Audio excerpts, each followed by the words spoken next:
Turning locally now, how did the Christmas shopping season turn out for Philippine retailers against the backdrop of a slower growing economy driven by governance and corruption concerns? The holiday season typically contributes 20 to 30% of the retailer's overall annual sales.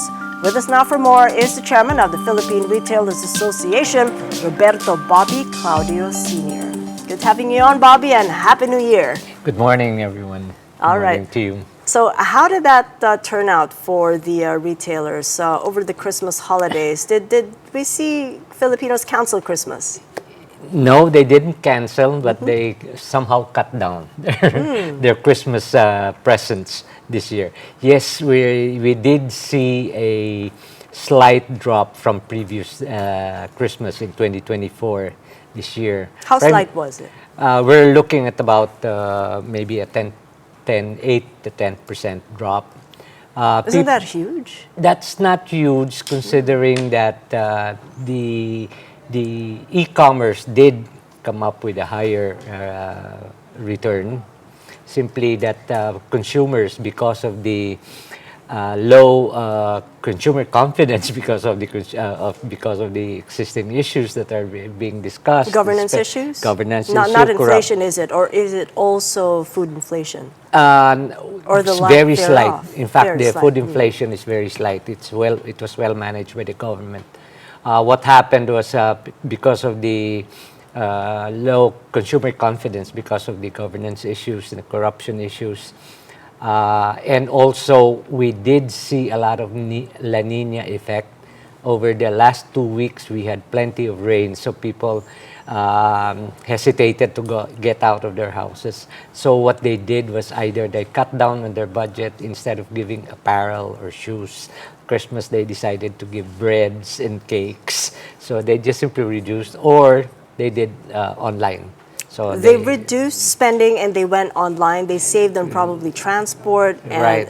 and the- pulled it all in for food. Correct. So correct. food, anybody in food manufacturing got a bump up. Is that Yes, correct? yes. Did that make up for the loss in all the No, non-discretionaries? it didn't. It didn't. It's just there's really a drop that we see this Christmas, mainly on those two issues. And also interesting that you mentioned e-commerce, because the competition is really getting tougher. How did that turn out for retailers in the brick and mortar and what they did, considering that they knew the competition was going to get a little Right. bit tougher this Christmas season? This was well anticipated by the Philippine retailers all over the Philippines. We are not against the online. Yes, it's a direction where future retailing will head, and people will start moving over to higher percentage of using online retail purchases. But we are concerned simply because government regulations hasn't caught up with the trend. As you know, online purchases on e-commerce, because of our de minimis law in the Philippines, anything below 10,000 addressed directly to consumers is not subject to tax nor any customs inspection. And this is where the unlevel playing field has created for the Philippine brick and mortar participants. We import goods, we sell, we pay VAT, we pay import duties. E-commerce customers go online, order from a Chinese merchant, sends to the Philippines, no customs inspection, no VAT, definitely will sell at a lower price than we do. So there is uneven competition already in the e-commerce space, but what about the brick and mortar space? Because there have been Yes. reports that there have been preferential treatment given to foreign retailers in shopping malls and stores. Is that about right? I mean, what are you hearing from your Yes, channel checks? we are getting reports. In fact, we got several letters already from some of our members to address to the Philippine retailers if we can do something about this concern. There seems to be, Philippine retail market is flourishing. So it has a big market. It's an attractive location and geographic advantage all over the Philippines. So they're coming in. A lot of foreign inquiries, foreign brands are coming in and they're inquiring about the Philippines. So that speaks well of the retail industry. But then what's happening is the malls have not expanded enough to cover for these foreign brands that are coming in. So some local brands are being eased out in favor of in favor of foreign retailers who they feel can generate a bigger sales per square meter, which we among the retailers are concerned because sales per square meter isn't a measure or a yardstick on the part of the Philippine retail. So what should be the retailers. yardstick then? The yardstick should be sales. Because when you go for sales per square meter, then there goes consumer experience. We will get the smallest space that we can, dump as many goods as we can, never mind how it looks like, never mind whether the consumer gets stripped all over the store. So we feel that the sales per square meters should not be a yardstick because we want to give good experience to customer. Spacious stores, finding products easy. So you need spaces that are non-productive. And what have the mall owners said about this? And well, they're now reviewing that because I guess they're being offered by the foreign brands with an offer to say, okay, we can give you a higher rental for this location, but provided someone has to move and somebody has to be moved out.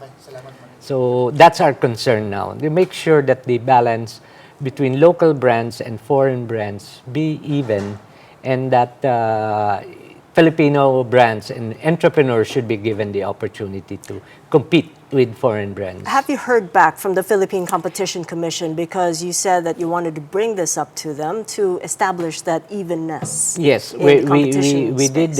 we did raise it up already with some of their directors. We're in discussion right now on how this is affecting, but they are concerned. PCC is concerned about the competition atmosphere in the Philippines, particularly in the retail industry. Remember, retail industry is the easiest and the most convenient entry level for any budding or upcoming Filipino entrepreneur. They sell in the offices, their tapa and their tuyo, and then they eventually come up with their own store, and then eventually come up and be able to put up a mall location to be able to generate.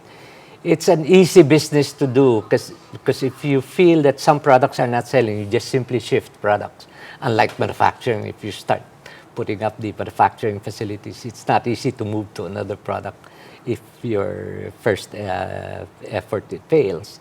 So we want to give these opportunities to Filipino retailers. And the retail industry is responsible to make sure that the atmosphere of competition and offering Filipino entrepreneurs a better opportunity to trade. We have about a minute. What's the outlook then for 2026? As you said, 10% sales decline for Christmas shopping, and as I understand, Christmas shopping sales account for about 30% Correct. of total retail sales growth in a year. Correct. For most retailers, December is the key. It's either they make or break the year, because it should be equivalent to about 2 to 3 months sales. So with this drop this December, we see that we need to really ramp up for 2026.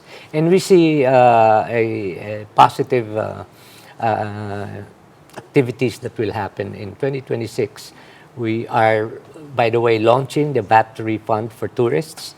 So it will most probably be implemented by the first quarter of 2026. It's right now undergoing the IRR from the Department of Finance. And that should bring in more purchases to retail industry and also bring in more tourists to the Philippines. We're the only country that doesn't have a VAT refund for tourists, unlike other Asian countries. About 7 and 59 other countries in the world do it, and we didn't do it for many years. So that should be a welcome opportunity for Filipino retailers to be able to take advantage of. And hopefully the tourists get to buy local. Yes, that's you can imagine the essence of the Tatak Pinoy that we're undergoing. It's a mindset, it's a movement. In fact, I'd like to title that Tatak Pinoy Muna. I mean, we're not saying just because it's a Tatak Pinoy, if the qualities are inferior. No, don't. What we're saying is there are already Philippine brands, Philippine manufacturers, Philippine products that are competitive worldwide. So let's give it a try and try to. It's also a good message for the locals to buy local. Yes, Well, so thank you so thank you much, very Bobby much. Claudio of the Philippine Retailers Association. Thank Great you, start Kathy. there for Thank you for having me. 2026.